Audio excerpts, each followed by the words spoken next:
Hello friends, আজ আমি তোমাদের জন্য বেথো শাক দিয়ে অন্যরকম একটা রেসিপি নিয়ে চলে এসেছি। তোমরা তো অনেক রকমভাবেই বেথো শাক রান্না করে খেয়েছো, কিন্তু এইরকমভাবে কে কে খেয়েছো অবশ্যই কিন্তু কমেন্টে জানাবে। আর যদি না খেয়ে থাকো, তোমাদের জন্য এটা একটা নতুন রেসিপি হয়ে যাবে। তো দেখো, আমি এখানে 3 মুঠা বেথো শাক নিয়েছি। আমি একটু অল্প করেই বানাবো, তোমরা যদি বেশি করে বানাও তাহলে তোমরা বেশি করে নিয়ে নেবে। তো আমি 3 মুঠো বেথো শাককে এখন কেটে ভালো করে বেছে নেব সুন্দর করে, কেন কি শাকের মধ্যে কিন্তু অনেক রকম নোংরা থাকে আর অন্যান্য গাছপালাও এটার মধ্যে জুড়ে থাকে আর কি। তার জন্য কিন্তু খুব সুন্দর করে এগুলোকে একটা একটা করে বেছে নেব। Hello friends, welcome back to my channel মনা রান্নাঘর। মনা রান্নাঘরে তোমাদেরকে অনেক অনেক ওয়েলকাম এবং ভালোবাসা। তোমরা কেমন আছো? আশা করছি তোমরা খুব ভালো আছো। আমিও কিন্তু খুব ভালো আছি। তাই তোমাদের জন্য একটা অন্যরকম শাকের রেসিপি নিয়ে চলে এসেছি। তো দেখো, আমি কিন্তু একে একে শাকগুলোকে খুব সুন্দর করে বেছে নেব। আর শাকটা কিন্তু খুব সুন্দর করে বাছতে হবে। যেই মানে গাছের আর কি, শাক গাছের ডাঁটাগুলো যেখান থেকে কচি সেখান থেকেই ভেঙে নিতে হবে, নাহলে কিন্তু শাকটা ভালো লাগবে না। তো এটাই দেখে দেখে বেছে বেছে ভালো করে একটু সময় নিয়ে আমাদের বেছে নিতে হবে।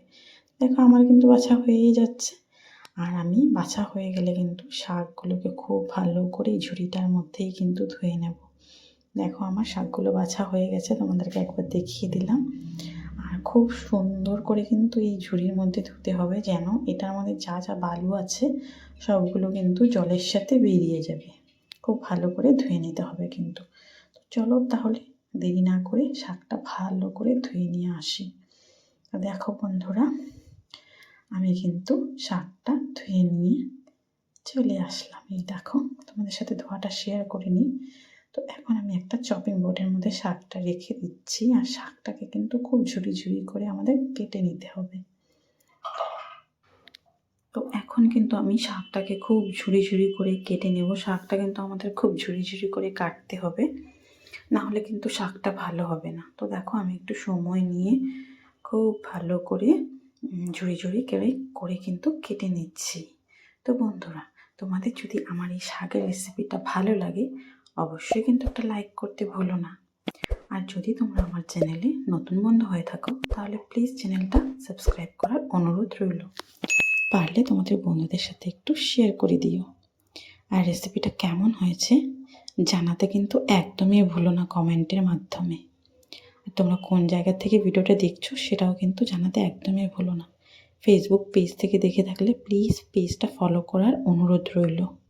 তো চলো বন্ধুরা, শাকটা আমার কাটা হয়ে গেছে। এখন আমি ঝুড়ির মধ্যে আস্তে আস্তে তুলে নিচ্ছি। তারপর কিছু সবজি নিয়ে নেব। দেখো, এখানে আমি বড় সাইজের আলুর থেকে আধাটা নিয়েছি, 3টে কাঁচা লঙ্কা আর 2টো পেঁয়াজ নিয়েছি।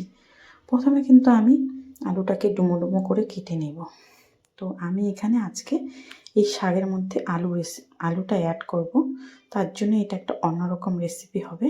তো দেখো, আলুটাকে কেটে নিচ্ছি। তো আমি খুব বেশি বড় বড় করে কাটিনি, ছোট ছোট করেই কেটে নিয়েছি। এই দেখো, এমনটা করে একদম ডুমো ডুমো করে কিন্তু কেটে নিয়েছি। তো আলুটা আমাদের কাটা হয়ে গেছে। আলুটা কাটা হয়ে গেলে কিন্তু আমি পেঁয়াজটাকে ঝুড়ি ঝুড়ি করে কেটে নেব। দেখো বন্ধুরা, আলুটা আমাদের কাটা হয়ে গেছে, এখন কিন্তু পেঁয়াজটাকে কেটে নিচ্ছি। তো বন্ধুরা, শাক কিন্তু আমাদের শরীরের জন্য খুব ভালো। অনেকেই কিন্তু শাক খেতে পছন্দ করে না, আর বাচ্চারা তো একদমই খেতে চায় না। কিন্তু তোমরা যদি একটু অন্যরকম করে রান্না করো তাহলে কিন্তু বাচ্চারাও চেটেপুটে খাবে। বাচ্চারা মানে এটাকে খুব মজা নিয়ে খাবে। তার জন্য আমি যখনই শাক রান্না করি আমি কিন্তু একদম সিম্পলভাবে রান্না করি না, একটু অন্যরকমভাবে রান্না করার চেষ্টা করি। তাহলে কিন্তু আমার বাচ্চা কিন্তু খেয়ে নেয়, মানে আমার ছেলে খেয়ে নেয়, কোনো মানে আপত্তি করে না যে আমি খাবো না। তো তোমরাও যদি এভাবে রান্না করো, তোমাদের ঘরে যে যে শাক খেতে পছন্দ করে না সে কিন্তু 100% খাবে, কেননা একটা ইউনিকভাবে রান্না করা হলে অবশ্যই খাবে। তো দেখো, পেঁয়াজ কাঁচা লঙ্কা সব কেটে নিয়েছি, একটা কড়াই গরম বসিয়ে দিয়েছি, সাদা তেল দিয়ে দিয়েছি। তেলের মধ্যে দেখো 2টো শুকনো লঙ্কা ফোড়নে দিয়ে দিলাম, আর দিচ্ছি হচ্ছে গিয়ে কিছুটা পেঁয়াজ কুচি, মানে যে পেঁয়াজটা আমি কুচিয়ে রেখেছিলাম সেটা দিয়ে দিলাম। সেটা দিয়ে একটু নাড়াচাড়া করে তারপরে আমি আলুটাকে দিয়ে দিলাম। যে আমি আলুটা ডুমো ডুমো করে কেটে রেখেছিলাম সেই আলুটা দিয়ে দিলাম। আলুটা দিয়ে কিন্তু আমাদের খুব সুন্দর করে এটাকে একটু ভাজা করে নিতে হবে। তা দেখো, আলুটা দিয়ে আমি এখন একটু নাড়িয়ে চাড়িয়ে ভালো করে ভাজা করে নেব। পেঁয়াজটা তো একটু লাল লাল হয়ে গেছে, এই পর্যায়ে আলুটা অ্যাড করতে হবে।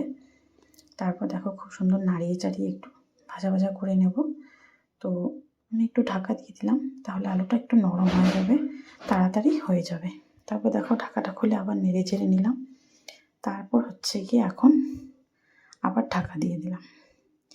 আবার ঢাকাটাকে খুলে এরকম 2-3 বার করলে কিন্তু আলুটা খুব তাড়াতাড়ি নরম হয়ে যাবে। এখন কিন্তু আমি আলুটা 50% থেকে বেশি সেদ্ধ হয়ে গেছে, তাই কিন্তু আমি এখন কেটে ধুয়ে রাখা শাকটা অ্যাড করে দিলাম। শাকটা দিয়ে খুব ভালো করে নাড়িয়ে চাড়িয়ে মিশিয়ে নেব। একটু যখন মজে আসবে তখনই কিন্তু আমাদের কিছু মশলা অ্যাড করতে হবে। তো দেখো খুব সুন্দর করে কিন্তু মিলিয়ে নিচ্ছি। এই রেসিপিটা কিন্তু অসাধারণ হয় খেতে বন্ধুরা, আর শাক কিন্তু অনেক রকমভাবেই রান্না করা যায়। তো দেখো আমি ফার্স্টে দিয়ে দিলাম নুন, তারপর দিয়ে দিলাম হলুদ গুঁড়ো। খুব একটা মশলা লাগবে না, কিন্তু এখানে বেসিক মশলাগুলো দিলেই হয়ে যাবে। তারপর আমি দিয়ে দেব জিরে গুঁড়ো, এই দেখো বন্ধুরা, আর সব কিন্তু এই ছোটো চামচে 1 চামচের মতোই দিয়েছি, বেশি লাগবে না। আর তারপরে লাস্ট দেব হচ্ছে গিয়ে ধনে গুঁড়ো। আর শাকের মধ্যে বন্ধুরা একটু চিনি দিলে বেশ ভালো হয়, তার জন্য কিন্তু এই 1/2 চামচের মতো চিনিও অ্যাড করে দিলাম। দিয়ে কিন্তু খুব সুন্দর করে এগুলোকে মিলিয়ে নেবো। আর হ্যাঁ, কাঁচা লঙ্কা কুচিটাও কিন্তু অ্যাড করতে হবে, এটা কিন্তু ভুলেই গেছিলাম। তো কাঁচা লঙ্কা কুচিটাও অ্যাড করে দিলাম। তোমরা তোমাদের পছন্দ মতো কাঁচা লঙ্কা দিয়ে নেবে। যে ঝাল খেতে পছন্দ করো বেশি আর একটু বেশি দেবে, আর যে ঝাল খেতে পছন্দ করো না আর একটু কম দেবে। তারপর দেখো খুব সুন্দর করে নাড়িয়ে চাড়িয়ে মিশিয়ে নিচ্ছি, মানে খুব সুন্দর করে আর কি নাড়িয়ে চাড়িয়ে, যেন নিচে লেগে না ধরে। তো এভাবে করেই নাড়িয়ে চাড়িয়ে, একটু লেগে ধরলে একটু সামান্য জল ইউজ করতে পারো। তারপর দেখো একটু ঢাকা দিয়ে দিলাম জলটা দিয়ে। তারপর দেখো খুলে এখন দেখাচ্ছি, দেখো কত সুন্দর হয়েছে, ভীষণ মজা লাগছে দেখতে।